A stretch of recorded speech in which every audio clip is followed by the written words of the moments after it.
ಜಗತ್ತಿನ most advanced ದೇಶಗಳಲ್ಲಿ ಒಂದಾದ ಜಪಾನ್ ನಲ್ಲಿ ಇವತ್ತು ಮಕ್ಕಳೇ ಇಲ್ಲ ಅಂದ್ರೆ ನಂಬ್ತೀರಾ? ಹೌದು, ಈ ದೇಶದಲ್ಲಿ 1990ರಿಂದ ಪ್ರತಿ ವರ್ಷ ಮಕ್ಕಳ ಸಂಖ್ಯೆ ಕಡಿಮೆ ಆಗ್ತಾನೆ ಬರ್ತಿದೆ. ಪ್ರತಿ ವರ್ಷ ಒಂದು ನಗರವಾಗುವಷ್ಟು ಜನ ಮಾಯ ಆಗ್ತಿದ್ದಾರೆ.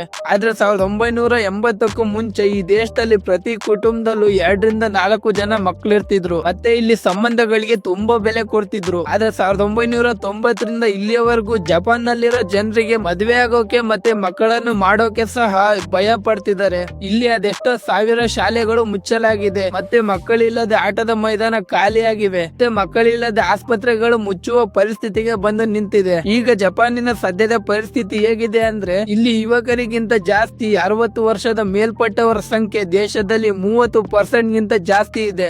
ಇದು ಇಡೀ ಜಗತ್ತಿನಲ್ಲಿ ಯಾವ ದೇಶಕ್ಕೂ ಈ ಸ್ಥಿತಿ ಬಂದಿಲ್ಲ. ಹಾಗಿದ್ರೆ ಜಪಾನ್ ಅಲ್ಲಿ ಅಂತದ್ ಏನಾಯ್ತು? ಇಲ್ಲಿನ ಜನರು ಮದ್ವೆ ಆಗೋಕೋಸ ಎದುರುವಂತದ್ದು. ಇದರಿಂದ ಜಪಾನ್ ನಲ್ಲಿ ಆಗ್ತಿರೋ ಸಮಸ್ಯೆ ಆದ್ರೂ ಏನು? ಇದಕ್ಕೆ ಕಾರಣ ಅಲ್ಲಿನ ಸರ್ಕಾರನ, ಅಲ್ಲಿನ ಸಮಾಜನ, ಅಥವಾ ಅಲ್ಲಿನ ಜನರೇನ? ಇಷ್ಟೆಲ್ಲ ಆದ್ರೂ ಈ ಸಮಸ್ಯೆಗೆ ಪರಿಹಾರ ಯಾಕೆ ಸಿಕ್ತಿಲ್ಲ? ಇದು ಹೀಗೆ ಮುಂದುವರೆದ್ರೆ ಈ ದೇಶದ ಪರಿಸ್ಥಿತಿ 2070ರಲ್ಲಿ ಯಾವ ಹಂತಕ್ಕೆ ಬಂದು ನಿಲ್ಲುತ್ತೆ? ಬನ್ನಿ ಸ್ನೇಹಿತರೆ, ಈ ಎಲ್ಲಾ ವಿಷಯನ ಈ ವಿಡಿಯೋದಲ್ಲಿ ತಿಳ್ಕೊಳ್ಳೋಣ. ಈ ಚಾನೆಲ್ಗೆ ಮೊದಲು ಬಂದಿದ್ರೆ ನನ್ನ ಚಾನೆಲ್ ನ ಸಬ್ಸ್ಕ್ರೈಬ್ ಮಾಡ್ಕೊಳ್ಳಿ. ಜಪಾನ್ ಪ್ರತಿ ವರ್ಷ ಎಕಾನಮಿಯಲ್ಲಿ ಡೌನ್ ಆಗ್ತಾನೆ ಬರ್ತಿದೆ. ಜಪಾನ್ ಮೊದಲು ಹೇಗಿತ್ತು ಅಂತ ತಿಳ್ಕೊಳ್ಳೋದಾದ್ರೆ, ಜಪಾನ್ ಪೂರ್ವ ಏಷ್ಯಾದಲ್ಲಿರುವ ದ್ವೀಪಗಳ ದೇಶ. ಇದು ಪೆಸಿಫಿಕ್ ಓಷನ್ ಮಧ್ಯೆ ಇದ್ದಿದ್ರಿಂದ ಇಲ್ಲಿ ಬೇರೆ ದೇಶಗಳ ನೇರ ಪ್ರಭಾವ ತುಂಬಾ ಕಡಿಮೆ ಇತ್ತು. ಇದರಿಂದ ಇಲ್ಲಿ ಸ್ಟ್ರಾಂಗ್ ಸೆಲ್ಫ್ ಕಲ್ಚರ್ ಡೆವಲಪ್ ಆಯ್ತು. ಆದ್ರೆ ಇಲ್ಲಿ ಪರ್ವತಗಳು ಜಾಸ್ತಿ ಇದ್ದಿದ್ರಿಂದ ಇಲ್ಲಿನ ಜನರು ಕರಾವಳಿ ಪ್ರದೇಶದಲ್ಲಿ ಜೀವನ ನಡೆಸ್ತಿದ್ರು. ಇಲ್ಲಿನ ಜನರು ಜಾಸ್ತಿ ಆಗಲು ಇದೇ ಕಾರಣನೂ ಆಯ್ತು. ದಿನದಿಂದ ದಿನಕ್ಕೆ ಅಲ್ಲಿನ ಜನಸಂಖ್ಯೆ ಹೆಚ್ಚುತ್ತಲೇ ಬರುತ್ತೆ. ಅವಾಗ ಅಲ್ಲಿನ ಪ್ರತಿ ಕುಟುಂಬದಲ್ಲಿ 2ರಿಂದ 4 ಜನ ಮಕ್ಕಳು ಇರ್ತಿದ್ರು. ಮತ್ತೆ ಈ ದೇಶ ಯುವಕರಿಂದನೇ ತುಂಬಿತ್ತು. ಹಂಗೇನೆ ಇವರ ಜೀವನ ತುಂಬಾ ಸರಳತೆಯಿಂದ ಕೂಡಿತ್ತು. ಎಲ್ಲರಿಗೂ ರೆಸ್ಪೆಕ್ಟ್ ಕೊಡುತ್ತಾ ಒಂದೇ ಸಮುದಾಯದವ್ರು ಅನ್ಕೊಂಡು ಜೀವನ ಮಾಡ್ತಿದ್ರು. ಇವರ ಮೈಂಡ್ ಸೆಟ್ ಯಾವ ತರ ಇತ್ತು ಅಂದ್ರೆ, ಫ್ಯಾಮಿಲಿ ಫಸ್ಟ್, ಜಾಬ್ ಸೆಕೆಂಡ್ ಅನ್ನೋ ರೀತಿ ಇದ್ರು. ಮತ್ತೆ ಮಹಿಳೆಯರು ಮನೆಯಲ್ಲಿ ಕೆಲಸ ಮಾಡ್ಕೊಂಡು ತಮ್ಮ ಮಕ್ಕಳಿಗೆ ಸಮಾಜದಲ್ಲಿ ಸ್ಟ್ರಾಂಗ್ ಆಗಿ ಬದುಕುವ ಸಲಹೆ ಕೊಡ್ತಿದ್ರು. ಎಜುಕೇಶನ್ ಅಂತ ಬಂದ್ರೆ ತುಂಬಾ ಡಿಸಿಪ್ಲಿನ್ ಮಕ್ಕಳಿಗೆ ಕಳಿಸ್ತಿದ್ರು. ಸ್ಕೂಲೇಸ್ ತುಂಬಾ ಸ್ಟ್ರಿಕ್ಟ್ ಇತ್ತು. ಇದರ ಉದ್ದೇಶ ಭವಿಷ್ಯದಲ್ಲಿ ಮಕ್ಕಳ ಜೀವನ ಚೆನ್ನಾಗಿರ್ಲಿ ಅಂತ. ವರ್ಷದಿಂದ ವರ್ಷಕ್ಕೆ ಜಪಾನ್ ನಿರಂತರವಾಗಿ ಬೆಳೆಯುತ್ತಾ ಬರುತ್ತೆ. 1950ರಿಂದ 1980ರವರೆಗಿನ ಜಪಾನ್ ಆರ್ಥಿಕ ಸ್ಥಿತಿ ಚಿನ್ನದ ಯುಗನೇ ಆಗೋಯ್ತು. ಜಪಾನ್ ದೇಶ ಡೆವಲಪ್ ಆಗೋಕೆ ಅಲ್ಲಿನ ಜನರು ಕಾರ್ಸ್, ಎಲೆಕ್ಟ್ರಾನಿಕ್ಸ್ ಟೆಕ್ನಾಲಜಿಗಳನ್ನ ಬಳಸೋಕೆ ಪ್ರಾರಂಭಿಸ್ತಾರೆ. ಮತ್ತೆ ಸೋನಿ, ಟೊಯಾಟೋ, ಪ್ಯಾರಾಸಾನಿಕ್ ಅಂತ ದೊಡ್ಡ ದೊಡ್ಡ ಕಂಪನಿಗಳಿಂದ ಜಪಾನ್ ಗ್ಲೋಬಲ್ ಸೂಪರ್ ಪವರ್ ದೇಶ ಆಗುತ್ತೆ. ಇಲ್ಲಿನ ಜನರಿಗೆ ಹಾರ್ಡ್ ವರ್ಕ್ ಮಾಡೋದು ಮತ್ತೆ ಎಲ್ಲರೊಂದಿಗೆ ಪ್ರಾಮಾಣಿಕತೆಯಿಂದ ಇರೋದು ತುಂಬಾ ಇಷ್ಟ ಆಗ್ತಿರುತ್ತೆ. 1980ರವರೆಗೂ ಜಪಾನಿನ ಜನರು ಇಂಡಿವಿಜುವಲ್ ಫ್ರೀಡಮ್ ಗಿಂತ ಜಾಸ್ತಿ ಸಮಾಜಕ್ಕೆ ಮತ್ತೆ ಅವರ ಕುಟುಂಬಕ್ಕೆ ಪ್ರಾಮುಖ್ಯತೆ ಕೊಡ್ತಿದ್ರು. ಒಂದು ಕಡೆ ಸುಂದರ ವಾತಾವರಣ, ಜನರು ಒಬ್ಬರ ಮೇಲೆ ಒಬ್ಬರು ಇಟ್ಟಿರೋ ನಂಬಿಕೆ, ಕುಟುಂಬಕ್ಕೆ ಕೊಡ್ತಾ ಇದ್ದ ಟೈಮ್ ಎಲ್ಲ ತುಂಬಾ ಚೆನ್ನಾಗಿತ್ತು. ಆದ್ರೆ 1990ರಿಂದ ಇಲ್ಲಿಯವರೆಗೂ ಜಪಾನ್ ಯಾವ ಯುದ್ಧವಿಲ್ಲದೆ ದೇಶ ಅಂತ್ಯವಾಗುವ ಪರಿಸ್ಥಿತಿಗೆ ಹೋಗ್ತಿದೆ. ಇದು ಯಾಕಂತ ಸ್ವಲ್ಪ ರಿಸರ್ಚ್ ಮಾಡಿ ನೋಡಿದ್ರೆ ಆಗ ಗೊತ್ತಾಗಿದ್ದು ಇಷ್ಟೇ. ಜಪಾನ್ ಬಹಳ ಬೇಗ ಶ್ರೀಮಂತ ದೇಶ ಆಗಿ ಅಲ್ಲಿನ ಜನರೆಲ್ಲ ಕಾಂಪಿಟೇಷನ್ ಇಂದ ತುಂಬಾ ಹಣ ಮಾಡಿ ಶ್ರೀಮಂತ ಜೀವನ ನಡೆಸಲು ಪ್ರಾರಂಭಿಸ್ತಿದ್ದಾರೆ. ನಿಮ್ಗೂ ಗೊತ್ತಲ್ಲ, ಹಣ ಬಂದ್ರೆ ಹೆಣನು ಬಾಯಿ ಬೀಳುತ್ತೆ ಅನ್ನಂಗೆ ಸಿಂಪಲ್ ಫ್ಯಾಮಿಲಿ ಲೈಫ್ ಕೂಡ ದುಡ್ಡು ಮಾಡೋ ಆಟಕ್ಕೆ ಬೀಳ್ತಾರೆ. ಈಗಿರ್ಬೇಕಾದ್ರೆ 1991ರಲ್ಲಿ ಜಪಾನಿನ ಪ್ರಾಪರ್ಟಿ ಪ್ಲಸ್ ಸ್ಟಾಕ್ ಮಾರ್ಕೆಟ್ ಭಾರಿ ಕುಸಿತ ಕಾಣುತ್ತೆ. ಇದರಿಂದ ಅನೇಕ ದೊಡ್ಡ ದೊಡ್ಡ ಕಂಪನಿಗಳು ಲಾಸ್ ಆಗುತ್ತೆ. ಇದರಿಂದ ಅಲ್ಲಿನ ಜನರನ್ನ ಕೆಲಸದಿಂದ ತೆಗೆಯಲಾಗುತ್ತೆ. ಅಲ್ಲಿನ ಜನರು ಆರ್ಥಿಕ ಸಮಸ್ಯೆ ತುಂಬಾ ಎದುರಿಸಬೇಕಾಗುತ್ತೆ. ಅದಕ್ಕಾಗಿ ಜಪಾನಿನ ಜನರು ಫ್ಯೂಚರ್ ಬಗ್ಗೆ ಯೋಚನೆ ಮಾಡ್ತಾರೆ. ಅದಕ್ಕೆ ಗಂಡ ಹೆಂಡತಿ ಮಕ್ಕಳು ಅಂದ್ರೆ ತುಂಬಾ ರಿಸ್ಕ್ ಆಗುತ್ತೆ ಅನ್ನೋ ಮೈಂಡ್ ಸೆಟ್ ನ ಶುರು ಮಾಡ್ಕೊಂತಾರೆ. ಇದರ ಪರಿಣಾಮ ಅಲ್ಲಿನ ಜನರು ತುಂಬಾ ಸಮಯ ಕೆಲಸ ಮಾಡಲು ಪ್ರಾರಂಭಿಸ್ತಾರೆ. ರಾತ್ರಿ ತಡವಾಗಿ ಬರೋದು ಮತ್ತೆ ಫ್ಯಾಮಿಲಿಗೆ ಟೈಮ್ ಕೊಡೋದೇ ನಿಲ್ಲಿಸ್ತಾರೆ. ಇದು ನಿರಂತರವಾಗಿ ಸಾಗುತ್ತೆ. ಮತ್ತೆ ಪ್ರಮುಖವಾಗಿ ಮಹಿಳೆಯರು ಎಜುಕೇಶನ್ ಮತ್ತೆ ಜಾಬ್ ಕಡೆ ಹೆಚ್ಚು ಗಮನ ಕೊಡ್ತಾರೆ. ಇದರಿಂದ ಜಪಾನಿನ ಮಹಿಳೆಯರು ಮದ್ವೆ ಲೇಟ್ ಆಗೋದು ಅಥವಾ ಮದ್ವೆನೆ ಆಗದೆ ಇರೋ ಮೈಂಡ್ ಸೆಟ್ ಗೆ ಬಂದ್ ನಿಲ್ತಾರೆ. ಮತ್ತೆ ಇಲ್ಲಿನ ಸಿಟಿಗಳ ಜೀವನ ತುಂಬಾ ದುಬಾರಿ ಆಗುತ್ತೆ. ಸಣ್ಣ ಮನೆಗಳಿಗೂ ಕೂಡ ಜಾಸ್ತಿ ರೆಂಟ್ ನ ಕೇಳ್ತಿದ್ರು. ಮತ್ತೆ ಇಲ್ಲಿನ ಎಜುಕೇಶನ್ ತುಂಬಾ ಕಾಸ್ಟ್ಲಿ ಆಗುತ್ತೆ. ಇದರಿಂದ ಹಣದ ಸಮಸ್ಯೆ ತುಂಬಾ ಜನರ ಮೇಲೆ ಬೀಳುತ್ತೆ. ಅದಕ್ಕಾಗಿ ಫ್ಯಾಮಿಲಿ ಬಿಟ್ಟು ಸ್ವಾತಂತ್ರ್ಯವಾಗಿರಲು ಪ್ರಾರಂಭಿಸ್ತಾರೆ. ಇದರಿಂದ ಸಮಾಜದ ಒಗ್ಗಟ್ಟು ವೀಕ್ ಆಗುತ್ತೆ. ಮತ್ತೆ ಜೀವನ ಪೂರ್ತಿ ಕೆಲಸ ಮಾಡ್ಬೇಕು ಅಂತ ಅನ್ಕೊಂತಾರೆ. ಇದರಿಂದ ಯಾವ ಡಿಸಿಪ್ಲಿನ್ ಇಲ್ಲ ಮತ್ತೆ ಲಾಯಲ್ಟಿ ಅನ್ನೋದನ್ನ ಮರ್ತೇ ಹೋಗ್ತಾರೆ. ಇವರ ಸ್ಟ್ರೆಂತ್ ಇವರಿಗೆ ವೀಕ್ನೆಸ್ ಆಗುತ್ತೆ. ದಿನದಿಂದ ದಿನಕ್ಕೆ ಅಲ್ಲಿನ ಜನರ ಜೀವನ ತುಂಬಾ ಬದಲಾಗ್ತಾ ಬರುತ್ತೆ. ಇದರಿಂದ ಅಲ್ಲಿ ತುಂಬಾ ಸಮಸ್ಯೆಗಳು ಎದುರಾಗ್ತವೆ.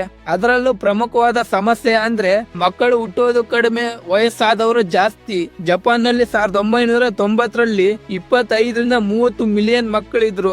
ಆದ್ರೆ 2025 ತನಕ ನೋಡಿದ್ರೆ ಕೇವಲ 13.66 ಮಿಲಿಯನ್, ಅಂದ್ರೆ 12-13 ಮಿಲಿಯನ್ ಮಕ್ಕಳು ಕಡಿಮೆಯಾಗಿದ್ದಾರೆ. ಮತ್ತೆ ಇಲ್ಲಿ 60 ವರ್ಷ ದಾಟಿದ ವ್ಯಕ್ತಿಗಳು ಸುಮಾರು ದೇಶದಲ್ಲಿ 30% ಗಿಂತ ಜಾಸ್ತಿ ಆಗಿದೆ. ಇದು ಜಗತ್ತಿನಲ್ಲಿ ಯಾವ ದೇಶದಲ್ಲೂ ವೃದ್ಧರು ಇಷ್ಟು ಸಂಖ್ಯೆಯಲ್ಲಿಲ್ಲ. ಇದರಿಂದ ಅಲ್ಲಿನ ಫ್ಯಾಕ್ಟರಿಗಳು, ಫಾರ್ಮ್, ಹಾಸ್ಪಿಟಲ್, ಇನ್ನು ಅನೇಕ ಜಾಗಗಳಲ್ಲಿ ಕೆಲಸ ಮಾಡಲು ಜನ ಇಲ್ಲದೆ ರೋಬೋಟ್ಸ್ ಗಳ ಬಳಕೆ ಮಾಡ್ತಿದ್ದಾರೆ.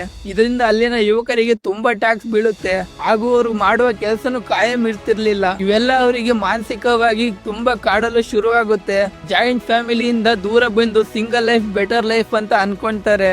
ಮತ್ತೆ ಗ್ರಾಮೀಣ ಯುವಕರಿಗೆ ಈ ಸಮಸ್ಯೆಯಿಂದ ಗ್ರಾಮ ಬಿಟ್ಟು ದೊಡ್ಡ ಸಿಟಿಗಳಿಗೆ ಬಂದು ಜೀವನ ರೂಪಿಸಿಕೊಳ್ಳುವ ನಿರೀಕ್ಷೆಯಲ್ಲಿದ್ರು. ಇದರಿಂದ ಅಲ್ಲಿನ ಗ್ರಾಮಗಳು ಜನರಿಲ್ಲದೆ ಖಾಲಿಯಾದ್ವು. ಮತ್ತೆ ಅಲ್ಲಿನ ಸಂಸ್ಕೃತಿ ಮತ್ತೆ ಆಚರಣೆಗಳು ಮಾಯ ಆದ್ವು. ದೇಶದಲ್ಲಿ ಮಕ್ಕಳಿಲ್ಲದೆ ಪ್ರತಿ ವರ್ಷ 400-500 ಅಂದಾಜಂಗೆ 2025 ತನಕ ನೋಡಿದ್ರೆ ಸುಮಾರು 8500 ಶಾಲೆಗಳು ಮುಚ್ಚಲಾಗಿದೆ. ಮತ್ತೆ ಮಕ್ಕಳಿಲ್ಲದೆ ಆಸ್ಪತ್ರೆಗಳನ್ನು ಮುಚ್ಚುವ ಪರಿಸ್ಥಿತಿಗೆ ಬಂದು ನಿಂತಿವೆ.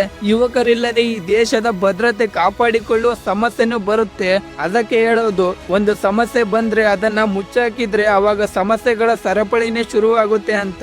ಜಪಾನ್ ನಲ್ಲಿ ಆಗಿದ್ದು ಅದೇ. ಇಷ್ಟೆಲ್ಲ ಆದ್ರೂ ಅಲ್ಲಿನ ಸರ್ಕಾರ ಏನು ಪರಿಹಾರ ಕೊಡ್ತಿಲ್ವಾ ಅಂತ ಯೋಚನೆ ಮಾಡ್ಬೋದು. ಹೌದು, ಅಲ್ಲಿನ ಸರ್ಕಾರ ಮತ್ತೆ ಸಮಾಜ ಪರಿಹಾರ ಕೊಡುವ ಪ್ರಯತ್ನ ಮಾಡಿದ್ರು. ಅಲ್ಲಿನ ಮಕ್ಕಳಿಗೆ ತಿಂಗಳಿಗೆ ಹಣ ಕೊಡೋದು, ಮಕ್ಕಳಿಗೆ ಫ್ರೀ ಆಗಿ ಎಜುಕೇಶನ್ ಸಪೋರ್ಟ್ ಮಾಡೋದು, ಇನ್ನು ಮುಂತಾದ ಪರಿಹಾರ ಸರ್ಕಾರ ಕೊಡಲು ಮುಂದಾಗ್ತವೆ. ಮತ್ತೆ ಬೇಗ ಮದುವೆ ಆಗಲು ಸರ್ಕಾರ ಆ್ಯಪ್ಗಳ ಮೂಲಕ ಪ್ರೋತ್ಸಾಹಿಸ್ತಾರೆ. ಆದ್ರೆ ಅಲ್ಲಿನ ಜನರಿಗೆ ಮದುವೆ ಮೇಲೆ ಇಂಟ್ರೆಸ್ಟ್ ಇರೋದಿಲ್ಲ.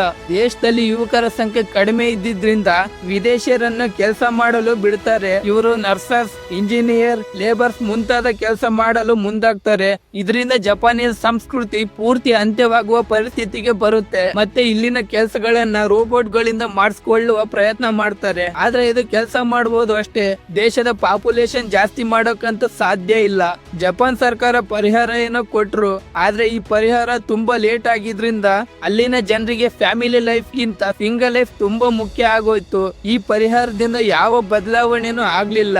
ಆದ್ರೆ ಈ ಸಮಸ್ಯೆ ಹೀಗೆ ಮುಂದುವರೆದ್ರೆ ಅಲ್ಲಿ ಪ್ರತಿ ವರ್ಷ ಲಕ್ಷಾಂತರ ಜನ ಕಡಿಮೆಯಾಗಿ ಅಲ್ಲಿನ ಗ್ರಾಮಗಳು ಪೂರ್ತಿಯಾಗಿ ಖಾಲಿ ಆಗ್ತವೆ. ಅಲ್ಲಿನ ಆರ್ಥಿಕ ಸ್ಥಿತಿ ಕುಸಿದು ಅಲ್ಲಿನ ಯುವಕರಿಗೆ ತುಂಬಾ ತೆರಿಗೆ ಕಟ್ಟುವ ಒತ್ತಡ ಬೀಳುತ್ತೆ. ಇದು ಮಿಡಲ್ ಕ್ಲಾಸ್ ಜನರ ಜೀವನಕ್ಕೆ ಭಾರಿ ಹೊಡೆತ ಕೊಡುತ್ತೆ.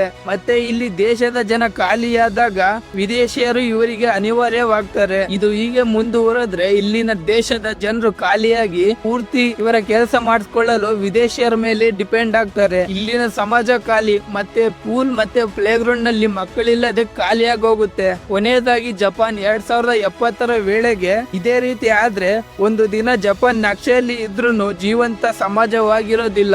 ಮಕ್ಕಳಿಲ್ಲದೆ ಭವಿಷ್ಯ ಇಲ್ಲ ಅನ್ನೋಂಗೆ ದೇಶದ ಫ್ಯೂಚರ್ ನಿಂತಿರೋದೆ ಆ ದೇಶದ ಯುವಕರಿಂದ.